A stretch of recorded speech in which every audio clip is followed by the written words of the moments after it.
Donc Axel Lemaire pour finir. Merci Madame la Présidente. Monsieur le Ministre, vous l'avez dit, le chômage des jeunes est un problème structurel en Europe et nous concerne tous.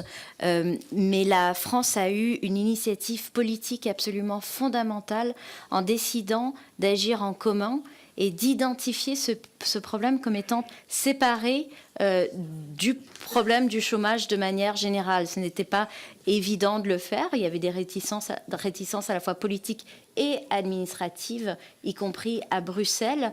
Et cette initiative française est saluée et reconnue à l'étranger. J'en veux pour preuve, par exemple, que hier, votre homologue hollandais qui se trouvait à Londres citait votre action pour expliquer à quel point cela a permis de placer la question du chômage des jeunes au centre des préoccupations politiques des leaders européens.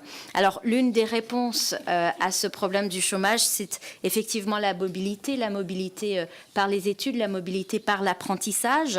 C'est possible si cette mobilité n'est pas faussée par la concurrence dont il a été question, le dumping social, mais aussi si cette mobilité n'est pas trop pénalisante. Or, à l'heure actuelle, il existe encore, et même si l'Union européenne consacre le principe de libre circulation des travailleurs, beaucoup d'obstacles, notamment administratifs, à la libre circulation des travailleurs et des jeunes. C'est vrai en particulier, et je suis saisie de plusieurs cas, de la transférabilité des droits à la retraite complémentaire. C'est aussi vrai de la diffusion des offres d'emploi par les agences nationales d'emploi, diffusion qui reste souvent trop nationale et pas assez européenne.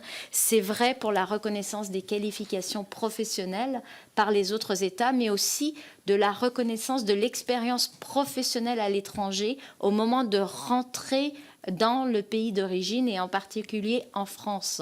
Je ne sais pas si des mesures peuvent être prises pour encourager les employeurs français à voir d'un œil plus positif et non pas comme une parenthèse qui se ferme, une expérience professionnelle acquise à l'étranger. Et puis c'est vrai finalement pour mieux ouvrir encore les emplois du secteur public à des ressortissants communautaires. Donc face à ces obstacles qui subsiste, est-il possible de mettre en œuvre des types de coopération renforcées, par exemple, notamment au sein des pays de la zone euro, qui permettraient une meilleure mobilité et donc un moyen supplémentaire de lutter contre le chômage? Merci.